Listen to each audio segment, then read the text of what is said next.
Hello viewers, నేను Rohan. Welcome to social post. రాజస్థాన్లో వేగంగా ఎదుగుతున్న యూనివర్సిటీ ఏంటి? లక్షల్లో స్టూడెంట్స్ నిమ్స్ యూనివర్సిటీ జైపూర్ని ఎందుకు చూస్ చేసుకుంటున్నారు? యూనివర్సిటీ క్యాంపస్ ఎన్ని ఎకరాల్లో ఉంది? వీటన్నిటి గురించి డీటెయిల్గా తెలుసుకునే ప్రయత్నం చేద్దాం. ఈరోజు మనతో పాటు వినయ్ గారు ఉన్నారు, ఆయనతో మాట్లాడదాం.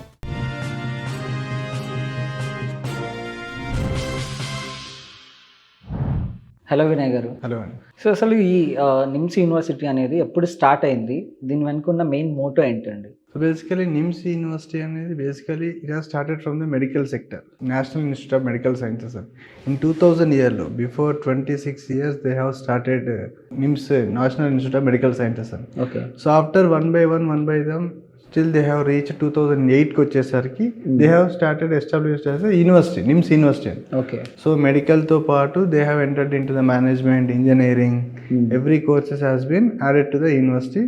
From that years, today it was still 2026. It's been 15 years long journey. So it is one of the top leading university in the Rajasthan. So that is the reason we have got good rankings and all regarding the NIMS University. Okay. NIMS university Jaipur campus చాలా పెద్దదని విన్నాను. అంటే ఎన్ని ఎకరాల్లో ఉందండి ఇది? So basically it is all about 350 acres campus అండి.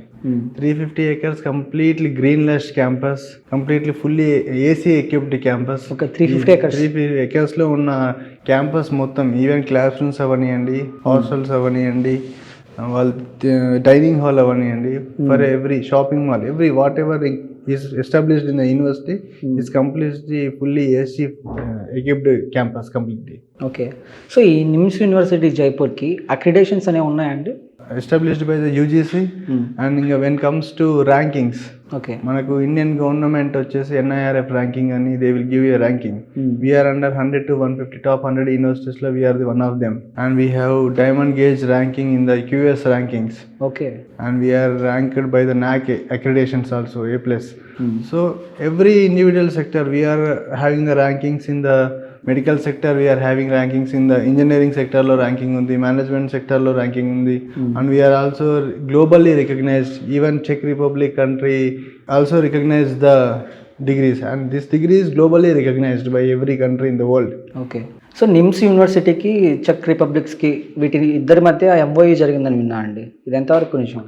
So basically global submit ఏదైతే నరేంద్ర మోడీ గారు అండర్లో 2024లో global summit, we invite all the country prime ministers, we request for the investments and to maintain the bilateral relationship in technology and education gani. So different export and import lo manchi relationships kosam we have submitted global submit. So that global submit lo Czech Republic prime minister also visited the Indian country. Okay. So that time there was an interaction between the NIMS University and chairman and the Czech Republic prime minister. So in that case Czech Republic prime minister visited NIMS University. Okay. So university visit చేసిన తర్వాత he was impressed with the university infrastructure and the facilities provided by the university. Then they have decided that to increase the bilateral relationship, technological కానీ education కానీ ఒక real strong relationship build చేసుకోవడానికి both together ఒక advanced technology equipped AI research, robotics, cyber security, cybernetics పైన ఒక advance technology research centre establish చేయాలని NIMS university chairman and చెక్ republic prime minister in collaboration with the check republic university of AI, robotics and computing. Okay. So they have done a MOU and in 2024 it started the journey. By 2025 Czech Republic Institute of Robotics, AI and Computing plus NIMS University in collaboration, NIMS యూనివర్సిటీలో మ్యారిక్ institute of computing, AI, robotics and cybernetics అనే ఒక AI research centre start చేశారు. That was well equipped labs, high advanced labs. అంటే ఇండియాలో I can challenge that ఇండియాలో ఉన్న ఏ university కూడా అంత అడ్వాన్స్ టెక్నాలజీ ల్యాబ్స్ కానీ అలాంటి ల్యాబ్స్ కానీ ఎక్కడ లేవు ఇప్పటికీ. So it was established by the 50 top researchers from the Czech Republic and Indian government scientists. So అలాంటి సైంటిస్ట్లు ఇన్వాల్వ్ అయ్యి రీసెర్చ్ సెంటర్ స్టార్ట్ చేశారు. So that is a great achievement for the NIMS university and also the Indian and చెక్ Republic governments. Okay. Countries. సో దీనివల్ల Indian స్టూడెంట్కి కలిగే లాభాలు ఏంటండి? సో బేసికల్లీ ఇప్పుడు ప్రతి కాలేజ్లో every student is going toward the computer science. అందులో AI, ఆర్టిఫిషియల్ ఇంటెలిజెన్స్ కానీ, సైబర్ సెక్యూరిటీ కానీ, రోబోటిక్స్ కానీ, data science, these are the next 10 to 15 yearsలో ఉన్న specialized branches. So NIMS university ఈ ఏఐ ఉన్న ల్యాబ్స్ ఏంటంటే దీస్ ఆర్ నెక్స్ట్ 10 yearsలో ఏవైతే అడ్వాన్స్డ్ టెక్నాలజీస్ ఉంటాయో, ఇప్పుడున్న యూనివర్సిటీస్లో ఇంత అడ్వాన్స్ టెక్నాలజీస్ ల్యాబ్స్ లేవు. అవును. సో ఈ ల్యాబ్స్ ఏంటంటే నెక్స్ట్ 10 to 15 yearsలో స్టూడెంట్ ఎలా వర్క్ చేసినా కూడా, ఏ టెక్నాలజీ నేర్చుకున్నా కూడా నెక్స్ట్ 10-15 yearsలో ఏవైతే అడ్వాన్స్ టెక్నాలజీస్ ఉంటాయో that was equipped by these labs completely. Okay. So అందుకని స్టూడెంట్స్కి this is not only theory based labs. ఒక స్టూడెంట్ ప్రాజెక్ట్ చేయాలి, ఒక హార్డ్వేర్ వర్క్ చేయాలి అన్నా కూడా they can do in that lab only. Okay. ఇదంతా హైలీ ఎక్విప్డ్ ల్యాబ్స్ అన్నమాట. That is the reason this is very good opportunity for the Telugu students. Okay. So ఇప్పుడు ఈ కొలాబరేషన్ ద్వారా ఏఐలో కానీ, రోబోటిక్స్లో కానీ, సైబర్ దాంట్లో కానీ, ఈ సెక్టార్స్లో మన వాళ్ళు ముందుకెళ్ళే ఛాన్సెస్ ఉన్నాయా?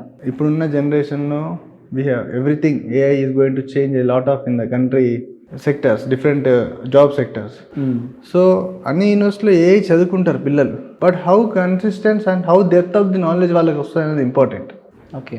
వాళ్ళు ప్రాక్టికల్గా ఎంత ఎక్స్పోజర్ తీసుకుంటున్నారు, లైవ్ ప్రాజెక్ట్స్ మీద ఎంతవరకు వర్క్ చేస్తున్నారు అనేది కూడా ఇంపార్టెంట్. బికాస్ ఎన్ని ఆపర్చునిటీస్ ఉన్నాయి అంతే కాంపిటీషన్ ఉంది మార్కెట్లో. సో ఆ మార్కెట్ని బీట్ చేయాలి, ఆ కాంపిటీషన్ని బీట్ చేసి వీళ్ళకి మంచి ప్యాకేజ్, మంచి జాబ్ ఆపర్చునిటీస్ రావాలి అంటే they have to be well practical exposure ఎక్కువ ఉండాలి, లైవ్ ఆన్ ప్రాజెక్ట్స్లో ఎక్కువ చేయాలి.